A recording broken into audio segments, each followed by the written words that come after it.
Welcome back. As you know, I am Eli, the computer guy, here for the Daily Blob, proving to you, even though I'm exhausted from travel, doing a whole week of work over at a Web Summit in Vancouver, Canada, even though my brain's a little bit of a wonkadoodle because of jet lag, don't worry, I am always here to give you the pure, unadulterated snark. If Elon Musk does something questionably asinine, regardless of how tired I am, I will be here to tell you about it. Okay, I can do this. Motivated, dedicated, whose house? My house. We can do this video today. I will give a warning to any folks out there that want to get into like startup life or entrepreneurship. When you see stuff on the outside, it looks all cool and sexy and amazing. And then when it's your job, it just it gets to be tiring. Gets to be tiring. Like you see those CEOs, those executives, and every night they're going to parties and drinking alcohol and schmoozing with people. And you go, wow, I wish my life was like that. Until you go out and you do that for one night and 2 night and 3 night and 5 night and 10 night in a row. And then you realize, wow, this is work too. It's almost like work, in fact, becomes work, no matter what it is. So yeah, I had a wonderful time at Web Summit in Vancouver. Great conference. Vancouver is an absolutely awesome place. But yeah, doing that type of thing, I will just warn you beforehand, does get to be a bit tiring. If you're thinking about, startup life, you're gonna jet set, you're gonna be here, you're gonna be there, you're gonna be everywhere. Yeah, you can do it. You might not realize just how draining that can be at the end of the day. So just a little bit of warning from the IRL world.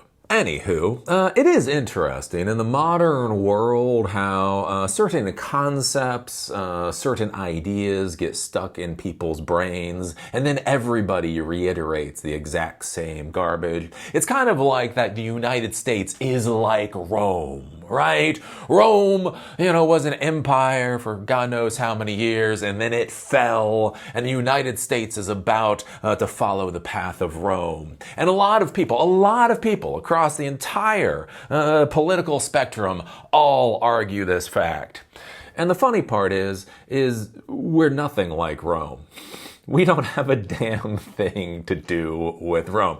Rome had the Roman Empire. Again, if we have an empire, I would argue we do have an empire. It's more like the British Empire. It actually might be getting very close to the British Empire, where they literally bankrupted themselves to the point that they could no longer afford the colonies that they were suppressing. So we were like the British Empire or the Venetian Empire. Do you ever think about the Venetian Empire? Of course not. Did you know Venice had an empire? Of course not, because that's our modern education system. You're only allowed to learn about one empire in the modern education world, right? So anyway, you always hear about the Roman Empire, because if you only know about one empire, you're only ever going to talk about one empire. There's been a metric crap ton of empires. Anyways, I think one of the interesting things going on right now, talking about, the Trump administration and especially with China, a lot of people are talking about the art of war, right? Because that has gotten into the zeitgeist. Everything's about the art of war. And it's fascinating because if you go back 20 or so odd years ago, everything was about the prince, Machiavelli and the prince. But right now, it's not the time period for the prince, apparently. And so everybody's focused on the art of war. But when we look at somebody like Elon Musk, who I'll be talking about today, I think this is far more apropos to the prince than it is to the art of war. And what I mean by that is if you actually go back and you read it, go back and actually read. Don't watch some jackass like me tell you what the art of war is about, or the prince is about, or the art of war. Go and actually read the damn books.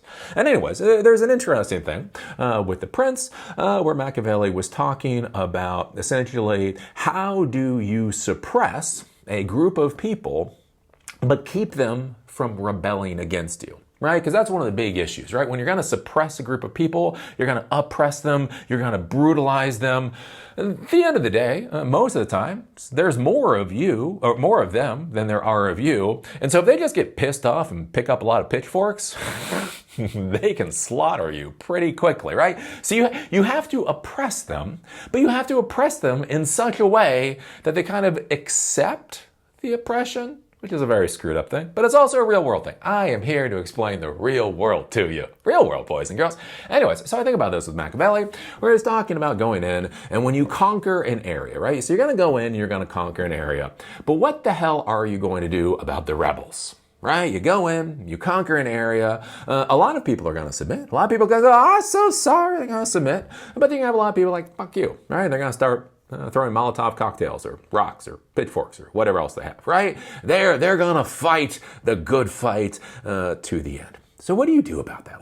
Because if you let those people stay, it festers and becomes a disaster, as we can see in many places in the world. But if you oppress those, if you really go in with the stormtroopers and just break kneecaps, the issue is you're going to break somebody's kneecap who's going to have a brother and a mother and a sister and a father and best friends. And so you just broke their kneecap because they did something, and now you're going to have 20 people that are now pissed at you. So what do you do? What do you do? So what you do is you take one of your generals, you take your meanest, your strongest, your nastiest general, right? With the biggest of rocket ships.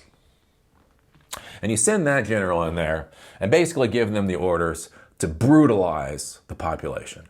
Brutalize the population into submission. No holds barred. Right? There will be no surrender. You will either be eviscerated, or well, I guess you'll be eviscerated, right? That's the only thing, right? So you send this general in, right? So they go in and they do massive amounts of destruction. They do massive amounts of harm. And basically the people are about to rise up. The people are about to rise up because they realize, hey, they got a lot of pitchforks. They can take you out. And that's when you come in. That's when you come in, right? As the emperor or the president, or whatever. And you go, oh, I did not realize how evil this general was being. I gave this general orders to basically maintain the peace within this province. That was the only order that they were given, right? I want you to be prosperous. I want you to be happy. I want you to have liberty. I told this general to create a system to provide that to you. I didn't realize that they were sadistic and evil and nasty. It is not simply important that they did not provide the services that I told them to for you, but they let me down, right? And so then what do? You grab that general. You have the soldiers grab that general, drag that general into the town square, and in the morning, the peasants wake up and find that that general was cut in half, right? That sadistic, nasty, big rocket-shipped general has been taken down by your benevolent leader. And the benevolent leader says, I apologize for the problems that this horrible person created for you all. As soon as I realized there was an issue, I disposed of them the way an evil rabid dog should be disposed of.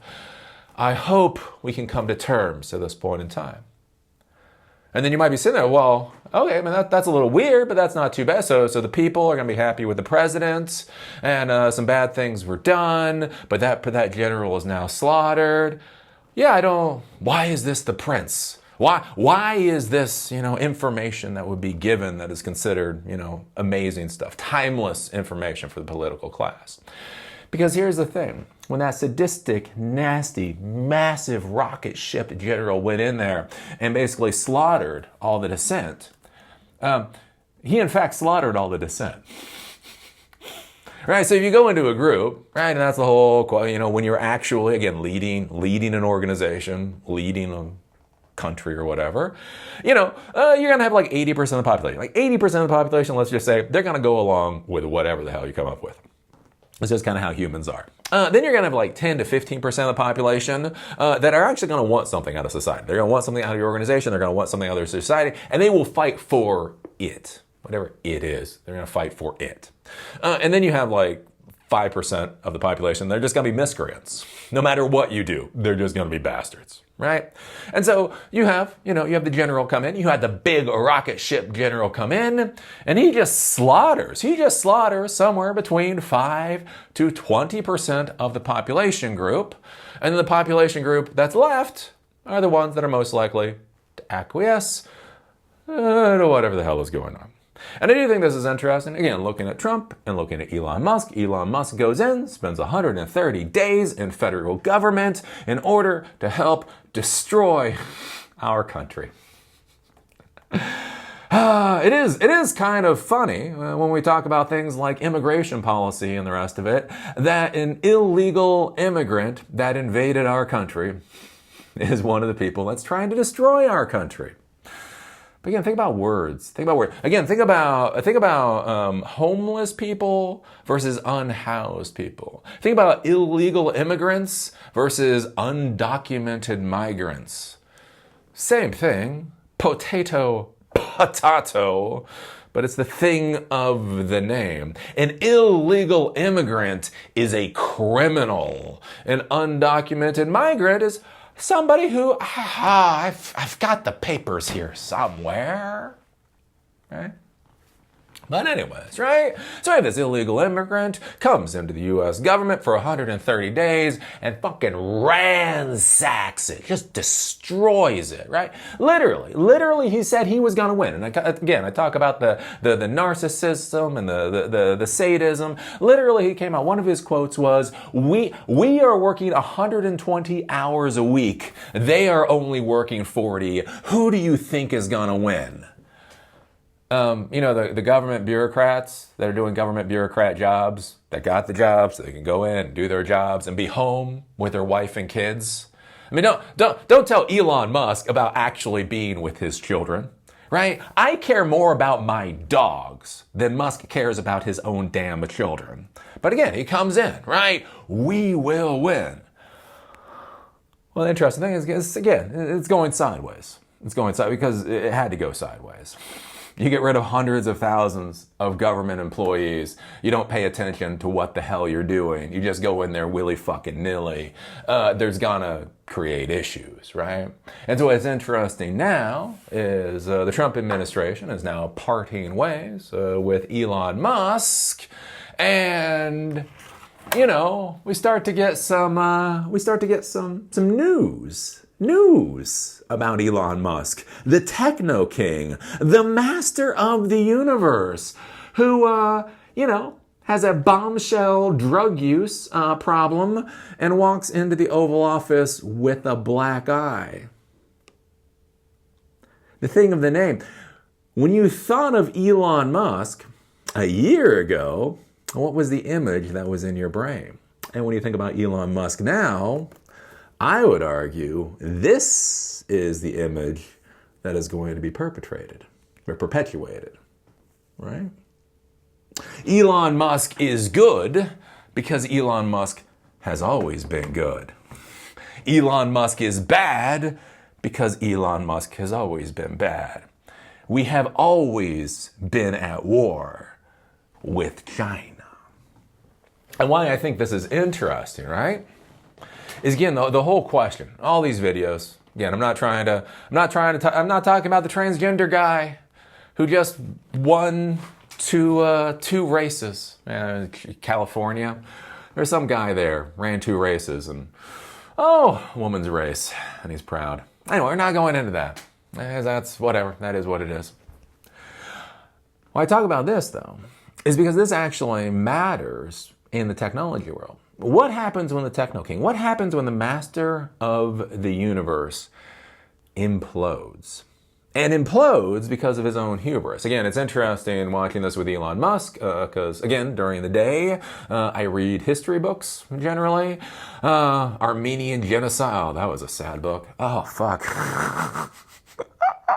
If you're looking for a good book to read, don't read about the Armenian Genocide. Oh, that was brutal. Do you know about the Armenian Genocide? Free Armenia. I've just got a question for my viewers. Do any of you bastards have free Armenia in your auto signatures? What does that have to do with anything, Eli? Nothing. No, never mind. Do you talk about the curve? I'm just curious. When you're working at Microsoft, on company time, using company resources, using the company's exchange servers, do you discuss the plight of the Kurds? Just curious. I'm just gonna put that on. Just gonna ask. When was the last time anybody you knew said a goddamn thing about the Kurds? One way or the other. Anyways, right? Read these books. One of the curious things is, I've been reading these books on the early 1900s, especially with cars and vehicles. So I'm actually reading a book about the tractor wars. That's the exciting shit I read about. There's this whole book about John Deere and Ford and International Harvester when they went toe-to-toe to create tractors. Anyways, so reading a lot about Ford. And one of the curious things about Ford is back again in the 1910, 1915, that era, Ford was in fact the Ford of his era. Right? You don't really think, it doesn't really hit you. Again, you read about this stuff from 100 plus years ago. It doesn't really hit you. But it's amazing how quickly he scaled up the Ford Motor Company originally. Again, from like 1908 to 2020, or not to 1920, the number of Model Ts that were produced is absolutely insane. Like you hear about them, and you hear about like, oh, he came up with the assembly line, and he came up with the Model T, and now it's cool, right? All the cool kids are laughing at Ford because he didn't improve the Model T when he should have improved the Model T. Just like 20 years ago, it was really funny to laugh at Sigmund Freud for having a drug problem for some reason. Anyways, again, trends come and go. But the curious thing is, again, reading this, Muscle Shoals, the book I previously wrote was Muscle Shoals. Forget what the name of it was. Anyways, really interesting. But there was this whole argument about Ford actually becoming president. Right, because Ford, again, created Ford, and a lot of people loved him. He was loved for his time period, and there's this whole argument that he should become president of the United States. But then it came out, and people started thinking about it, that, just because you're able to create a large manufacturing company doesn't mean you understand a goddamn thing about politics. And Ford, in many different situations, got his ass handed to him in politics because he was great at building cars, pretty shit at politics. And I think this is interesting, again, with Elon Musk getting into politics recently, with the whole idea, again, rocket ships and satellites and cars and all that kind of stuff. And you compare that to Ford, and Ford basically decided to stay out of politics because he realized that was not, not his place. And it's interesting to see Elon Musk get involved with all this kind of political thing. And then look at what the ramifications of that will be. And as technology professionals, why this is important is he has been the cheerleader. He has been the head of the spear for a lot of technological development over the past 2 decades. Again, if you look at it with SpaceX and Starlink, so satellite internet, going everywhere. You look at it with electric cars. You look at it with AI. You look at it with Neuralink. Basically, he has been able to bring a lot of concepts that were probably on the drawing board at the time period, but he's been able to take those drawing board concepts and actually turn them into real products. And one of the ways that he's been able to do that is because he has such a following. There are so many people that follow him and respect him and like him, and are basically willing to throw money at him. I had a buddy of mine who bought a Cybertruck back when they first came out. And I was surprised. Did not seem like a Cybertruck type of person to me. And I was like, you're buying a Cybertruck. Why? And he literally stated the reason that he bought a Cybertruck was not because the Cybertruck was going to be a good vehicle. Put a pin on that one, boys and girls. That will come back to bite somebody in the ass in another year or so. Anyways, he was not doing it because it was a particularly great vehicle or any of this stuff, but he liked the fact that Elon Musk was continuously pushing the limits, and he has enough money to drop $100,000 on a Cybertruck, and so basically that was his vote. His vote was a $100,000 check in order to buy a Cybertruck, right? And so there's been a lot of popular support for Elon Musk over the years. And again, especially with Tesla, right? If you look at the valuation of Tesla, is absurd. It's just absurd. Debate me, bro. I don't know how you debate this. I'm not saying that Tesla should be worthless or anything by any stretch of the imagination. I'm just saying it shouldn't be worth more than every other car company in the world combined. But anyways, in the modern world, if you say, Tesla might be a wee bit overvalued, oh my golly, the fanboys come out of the woodwork to beat the hell out of you. But the interesting thing with the overvaluation of Tesla, right? If you look at Tesla, what was the storyline of Tesla? When you think about Tesla and you think about the story, what is the story that you're buying into? As Zig Ziglar used to say, you're selling the sizzle and not the steak itself, right? Again, with products, the past 20 years, you're not selling the product itself, you're selling the lifestyle. When you think about Tesla and you think about the support of Tesla, whether you're buying the vehicle itself or whether you're buying the stock for the vehicle or anything else, what is Tesla, right? Tesla is supposed to be the break, the escape from destruction that is coming, right? Climate change is going to destroy the world, right? A lot of people, I'll put it on the table. Let's say climate change is going to destroy the world. The thing driving climate change is internal combustion engines. Again, keep eating your hamburgers, keep eating your steak. Don't go vegan or anything. It's not like you could just go vegan tomorrow and it would actually be less expensive. But anyways, right? We know that climate change is going to destroy the world. We know the number one cause of climate change is internal combustion engines, and therefore Elon Musk is our savior. When Tesla came out back in the mid-aughts, I guess they call it now, there are almost no electric cars out there. He has made the electric car a normalcy in the modern world, and basically he should be held up on a pedestal, not for building a company, not for becoming a billionaire or the world's wealthiest man, but he should be put up on a pedestal for saving the human race. Right? And that's really the sizzle. That's really the brand of Elon Musk, and the brand of Elon Musk then seeping into Tesla. When you buy a Tesla or you buy a share in Tesla, it's not about the car. It's not about the battery pack. It's not about what the fuck you actually do with one of those trucks.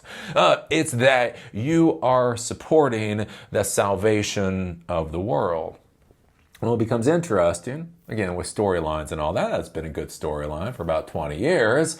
The problem is, from an investor standpoint, that's not a great storyline, because there's a lot of electric car companies out there, right? If Tesla is an electric car company, right, their models are outdated. Again, I own a Model Y. It sucks as a car. I will be the one person to admit to the world, Teslas kind of suck as vehicles. Again, my wife is out of town. I've got a Model Y here, sitting right beside my plug-in Ford Escape. Do you know what car I drive every day?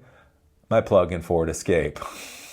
Literally tonight I might drive my Model Y. And you're like, oh, well, if the Model Y sucks so much, why are you going to drive it tonight? Because my wife's out of town, and when she parked it, she kind of parked it a little fucking cockeyed. It doesn't really matter, because normally she drives hers and I drive mine. But she's been out of town for a while, so now it's been cockeyed for like 2 weeks now. And it's kind of just like autistic on me. I'm getting like a little annoyed that it's cockeyed. So I have to go to the grocery store tonight, so I'll just drive her Model Y. Not to drive it, so then when I come back, I can just park it fucking straight. That's why I drive my Model Y. Anyways, right? But customers, all of that. The idea is Tesla is going to save the world. The problem is the cars are not very good. They're particularly not very good, right? BYD, the Chinese market, China would destroy Tesla in about half a heartbeat if they were allowed into the American market. Ergo, they're not allowed into the American market.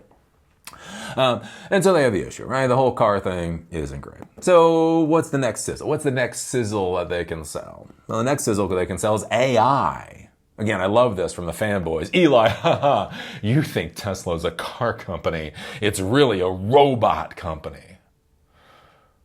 Huh. Okay, let's go with that for a second. Let's take that at face value. Tesla is not a car company, an electric car company. It's a robot company. So when you're selling the electric car company, what are you really selling? You're selling hope for the future. You're selling a better life for your children.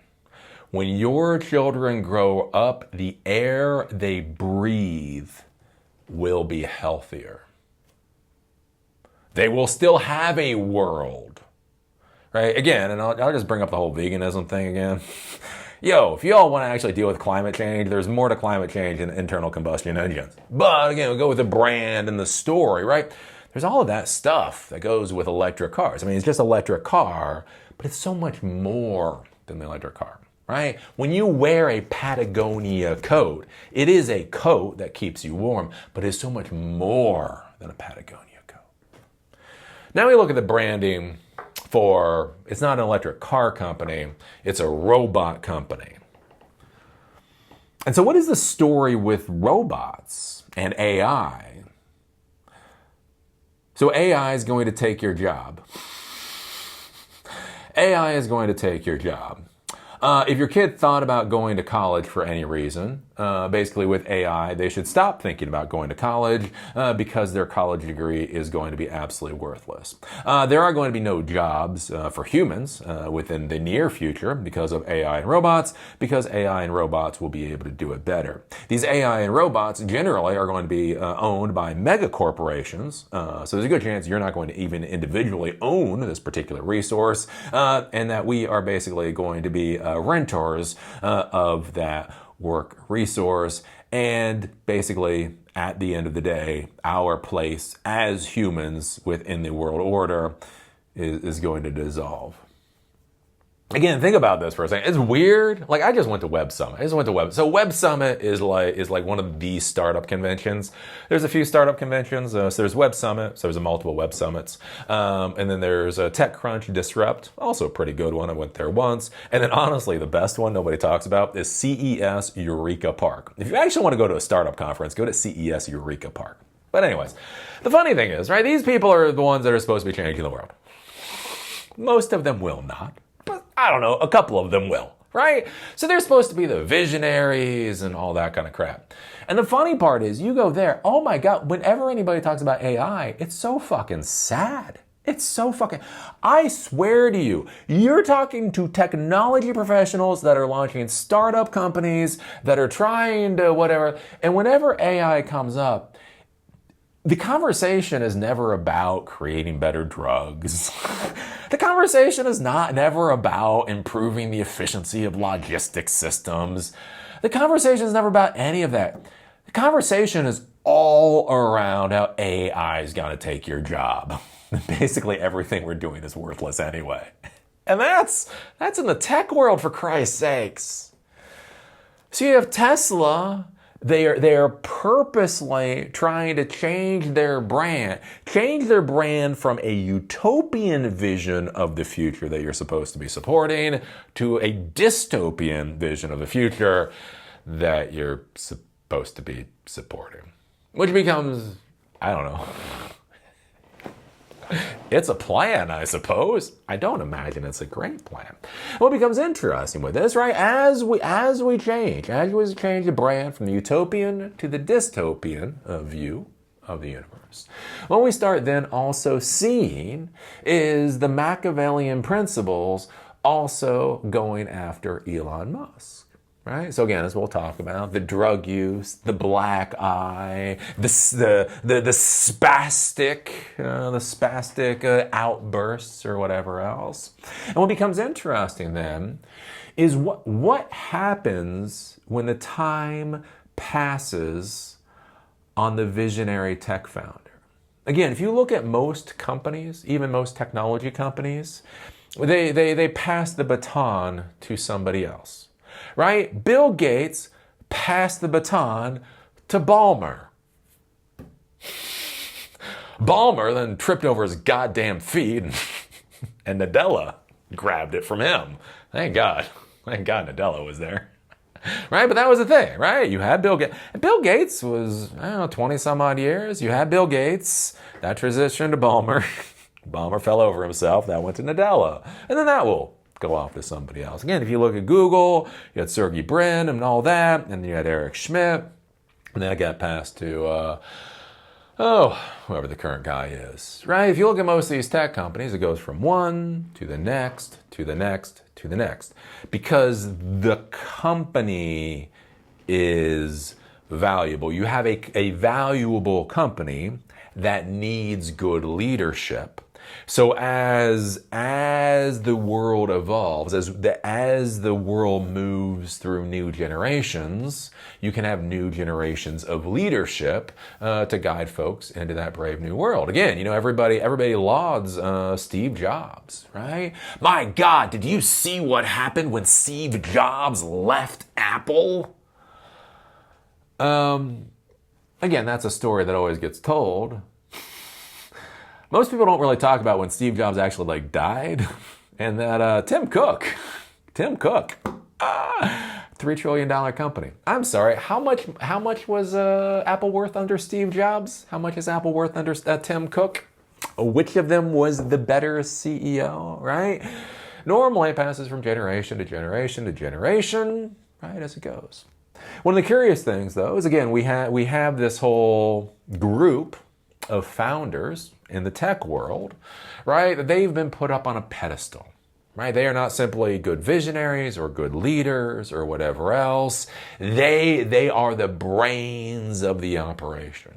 You cannot separate them from their company. Again, if you look at Mark Zuckerberg and the abject disaster of Meta over the past decade, right? Mark Zuckerberg, literally how he set up the shares in his company, because it's his company. You may own shares, but fuck you, it's his company, right? He set up the voting rights. So even if every other shareholder in the company voted against him, he could outvote all of them, right? Simply because he has that many voting rights, right? Because it's not about Facebook, it's about Mark Zuckerberg. And again, the question I have there is, what happens, again, when that CEO is just simply out of step in the modern world? Again, we think of millennials as being young. Oh, Mark Zuckerberg's one of those young-ass millennials. Mark Zuckerberg's 40 now, boys and girls. He ain't fucking young anymore. He doesn't have his pulse on the youth. Not sure he ever did, right? Again, what was the last really cool thing that Mark Zuckerberg came out with, right? But he's entrenched into Meta. And we look at Tesla and we look at Elon Musk, and again, there is a lot of concern that so much of the value of Tesla isn't about them building cars or robots. The value is about Elon Musk. Elon Musk is the techno messiah that will lead us to the utopian promised land. Right? That's the value. How do you support the techno messiah? You buy Tesla stock. What happens when the techno messiah lives too long? It's kind of like the popes in Rome, right? There's this whole thing, right? You're ordained as pope of the Catholic Church, and the idea is you are pope until the day you die. The issue is they used to die at 50 or 55 or maybe get to 60, right? Normally you don't get dementia by the time you hit 55 or 60. You just die of, I don't know, horrible things, right? Well, the issue is what happens when the life expectancy goes from 55 or 60 to, it can be around to 100, 105, 110, right? All of a sudden that, for life term becomes a little bit more concerning. Again, what happens when you have the techno messiah that has no way out, no ramp out of his current position, and so he's just the techno messiah for Tesla, and so for many of these other ventures. And the thing to be considering then is how many of those ventures, again, touch your life. Again, whether it's things like Starlink, whether it's Tesla, the cars, whether it's so many things, what happens if one way or the other he actually implodes? And what looks to be curious now is it does look like the political class is setting him up to be gutted in the middle of the town square. So again, from Vanity Fair, all right, the picture. This is now the picture of Elon Musk. All right, if we go over and take a look at the Hill, that's what I based this off. Musk drug use on campaign trail sparked concerns. His drug use is so bad, it sparked concerns on the campaign trail. And think about what drug use really means in our society. Again, the thing of the name. When you say things like drug use, right? If you say he was having issues sleeping, right? I think most people would probably understand that pretty well. Well, he was having issues with insomnia or whatever on the campaign trail. I think most people understand. Again, jet lag sucks. But when you start saying things like drug use, right? In our society, we have created a story around druggies. Right? There's this whole story about druggies. You can't trust a druggie. A druggie is a liar. A druggie is a thief. A druggie is, below, right? Below contempt in our society. And so when you start having, again, like Washington insiders, basically correlating Musk to a druggie, how does that change the story for everything else that he's involved with? Alleged drug use, but probably. I mean, he did smoke a joint in Joe Rogan. I can't believe you say he does drugs, Eli. Give me the proof. Well, I mean, I wasn't there, but it looked like a big-ass joint on Joe Rogan. Anyways, alleged drug use by tech billionaire and close President Trump ally Elon Musk on the campaign trail during the 2024 presidential election has sparked concerns, according to an explosive New York Times report published Friday. Musk told people he was using ketamine so often that it was impacting his bladder. Damn, boy. Damn.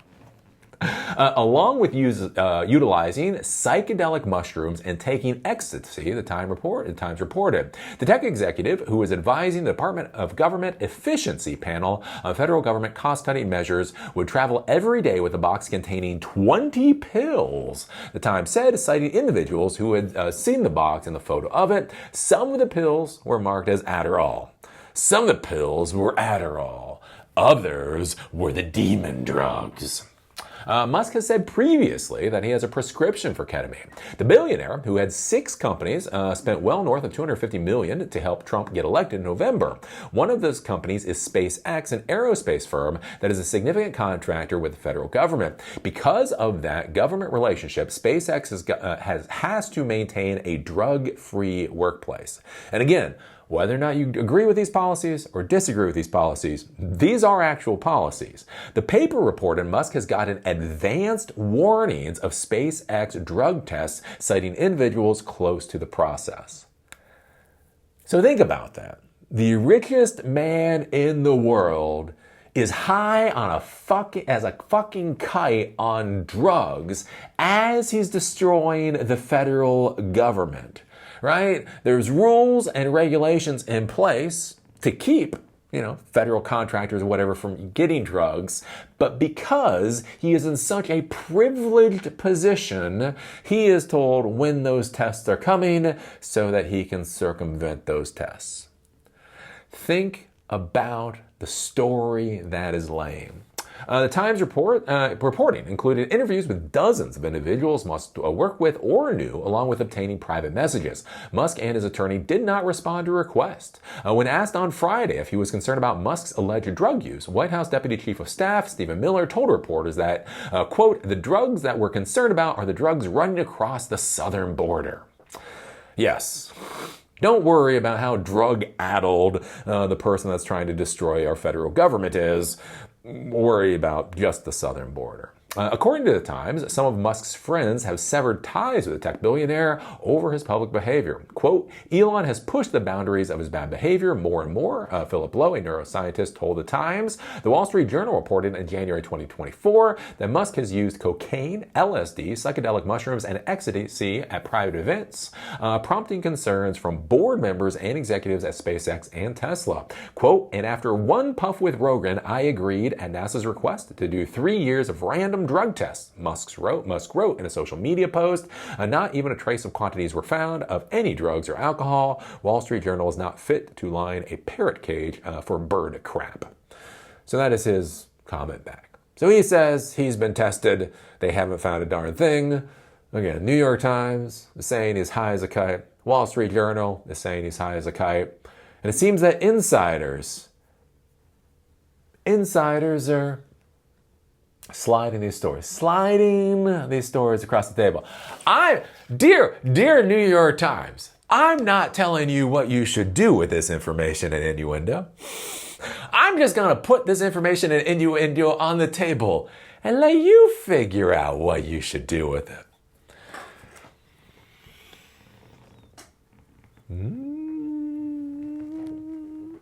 I don't know.